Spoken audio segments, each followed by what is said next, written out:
Hi friends, welcome to Dankush kitchen. ಉರಿ ಬಿಸಿಲಿಂದ ಹೊರಗಡೆಯಿಂದ ಸುಸ್ತಾಗಿ ಮನೆಗೆ ಬಂದವ್ರಿಗೆ ಈ ರೀತಿ ಒಂದು ಗ್ಲಾಸ್ನ ಕುಡಿಯೋದಕ್ಕೆ ಕೊಟ್ಟರೆ ಸಾಕು. ಅವ್ರಿಗೆ ದೇಹನೂ ತಂಪಾಗುತ್ತೆ, ಹಾಗೆ ಎನರ್ಜಿ ಕೂಡ ಬೂಸ್ಟ್ ಆಗುತ್ತೆ. ಅಷ್ಟೇ ಅಲ್ಲದೆ ಡಯಟ್ ಮಾಡೋರಿಗೂ ಕೂಡ ಇದು ಒಂದು ಒಳ್ಳೆ ರೆಸಿಪಿ ಅಂತಲೇ ಹೇಳ್ಬೋದು. ಪ್ರತಿದಿನ ನೀವು ಈ ರೀತಿ ಮಾಡ್ಕೊಂಡು ಕುಡಿಯೋದ್ರಿಂದ ಆರೋಗ್ಯ ಕೂಡ ತುಂಬಾ ಒಳ್ಳೆಯದಾಗುತ್ತೆ. ಇದು ರಾಗಿ ಅಂಬ್ಲಿ ಅಥವಾ ರಾಗಿ ಗಂಜಿ. ಇದನ್ನು ಮಾಡ್ಕೊಳ್ಳೋದು ಹೇಗೆ ಅನ್ನೋದನ್ನು ತೋರಿಸ್ಕೊಡ್ತೀನಿ. ಅದಕ್ಕೂ ಮೊದಲು ನಮ್ಮ ಚಾನಲ್ನ ಸಬ್ಸ್ಕ್ರೈಬ್ ಮಾಡ್ಕೊಳ್ಳಿ. ಬನ್ನಿ ಇವಾಗ ಏನೆಲ್ಲ ಬೇಕು ಅದಕ್ಕೆ ಅಂತೇಳಿ ತೋರಿಸ್ಕೊಡ್ತೀನಿ.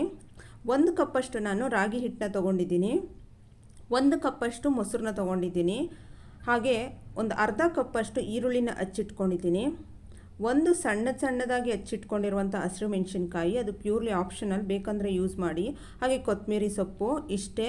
ಇವಾಗ ನಾವಿಲ್ಲಿ ಒಂದು ಕುಕ್ಕರ್ಗೆ 10 ಕಪ್ಪಷ್ಟು ನೀರನ್ನು ಹಾಕ್ಕೊಂಡಿದ್ದೀನಿ. ಯಾವ ಕಪ್ಪಲ್ಲಿ ರಾಗಿ ಹಿಟ್ಟನ್ನು ತೊಗೊಂಡಿದ್ದೀನೋ ಅದೇ ಕಪ್ನಲ್ಲಿ 10 ಕಪ್ನಷ್ಟು ನಾನು ನೀರನ್ನು ತೊಗೊಂಡಿದ್ದೀನಿ. ನೋಡಿ, ಈಗ ರಾಗಿ ಹಿಟ್ಟನ್ನ ನಾವು ಫಸ್ಟು ಈ ರೀತಿ ನೀರಿನಲ್ಲಿ ಮಿಕ್ಸ್ ಮಾಡಿ ಇಟ್ಕೋಬೇಕು. 1 ಕಪ್ ರಾಗಿ ಹಿಟ್ಟಿಗೆ 3 ಕಪ್ಪಷ್ಟು ನೀರನ್ನು ಹಾಕ್ಕೊತಾ ಇದ್ದೀನಿ.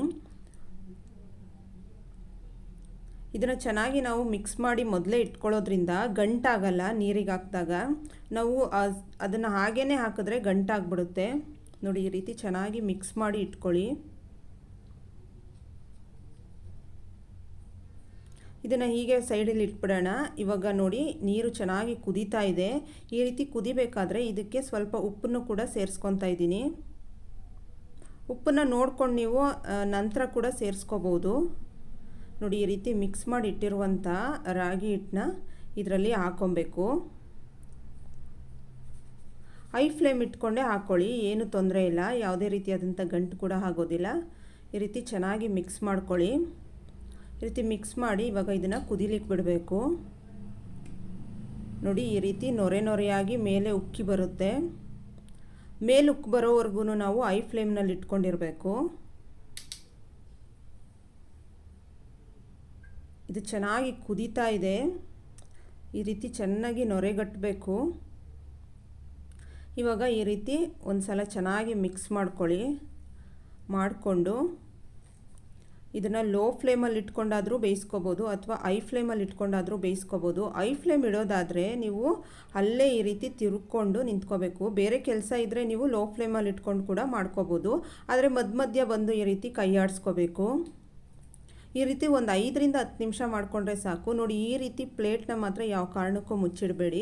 ಮುಚ್ಚಿಟ್ರೆ ಎಲ್ಲ ಉಕ್ಕಿ ಕೆಳಗಡೆ ಬರುತ್ತೆ. ಇದನ್ನು ಈ ರೀತಿ ಓಪನ್ನಾಗೆ ಕುದಿಸ್ಕೋಬೇಕು. ಒಂದು 5 ರಿಂದ 10 ನಿಮಿಷ ಕುದಿಸಿದ್ರೆ ಸಾಕು. ನೋಡಿ, ಈ ರೀತಿ ಚೆನ್ನಾಗಿ ಕುದಿಸ್ಕೋಬೇಕು.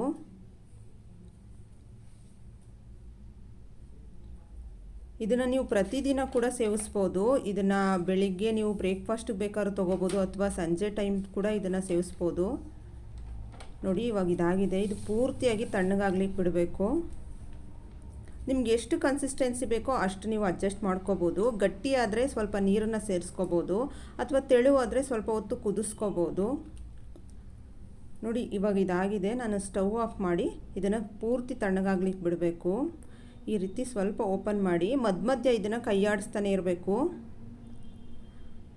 ನೋಡಿ, ಇವಾಗ ಇದಕ್ಕೆ ನಾನು ತಣ್ಣಗಾದ್ಮೇಲೆ ಮೊಸರು ಮತ್ತು ಈರುಳ್ಳಿನ ಸೇರಿಸ್ಕೊತಾ ಇದ್ದೀನಿ. ಈರುಳ್ಳಿ ನಿಮಗೆ ಎಷ್ಟು ಬೇಕೋ ಅಷ್ಟನ್ನು ಸೇರಿಸ್ಕೋಬೋದು, ಜಾಸ್ತಿ ಬೇಕಾದರೆ ಜಾಸ್ತಿನೂ ಕೂಡ ಸೇರಿಸ್ಕೋಬೋದು. ಹಾಗೆ ಕೊತ್ತಂಬರಿ ಸೊಪ್ಪು, ಹಸಿರು ಮೆಣಸಿನ್ಕಾಯಿ ಕೂಡ ಹಾಕ್ಕೊತಾ ಇದ್ದೀನಿ. ಖಾರವಾಗಿರಲಿ ಅನ್ನೋರು ಸ್ವಲ್ಪ ಹಸಿಮೆಣ್ಸಿನ್ಕಾಯಿನ ಹಾಕ್ಕೊಳ್ಳಿ. ಬೇಡ, ಮಕ್ಕಳು ಎಲ್ಲ ತಿಂತಾರೆ ಕುಡಿತಾರೆ ಅನ್ನೋದಾದರೆ, ಮಕ್ಳಿಗಾದರೆ ನೀವು ಹಸಿರು ಮೆಣಸಿನ್ಕಾಯಿನ ಸ್ಕಿಪ್ ಮಾಡ್ಕೊಳ್ಳಿ. ನೋಡಿ, ಈ ರೀತಿ ಚೆನ್ನಾಗಿ ಮಿಕ್ಸ್ ಮಾಡ್ಕೊಳ್ಳಿ.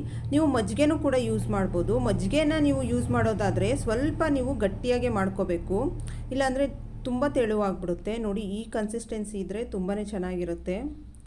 ಈ ರೀತಿ ನೀವು ಸರ್ವ್ ಮಾಡಿದ್ರೆ ಈ ಸಂಜೆ ಟೀ ಟೈಮ್ಗೆ ಬದಲಾಗಿ ನೀವು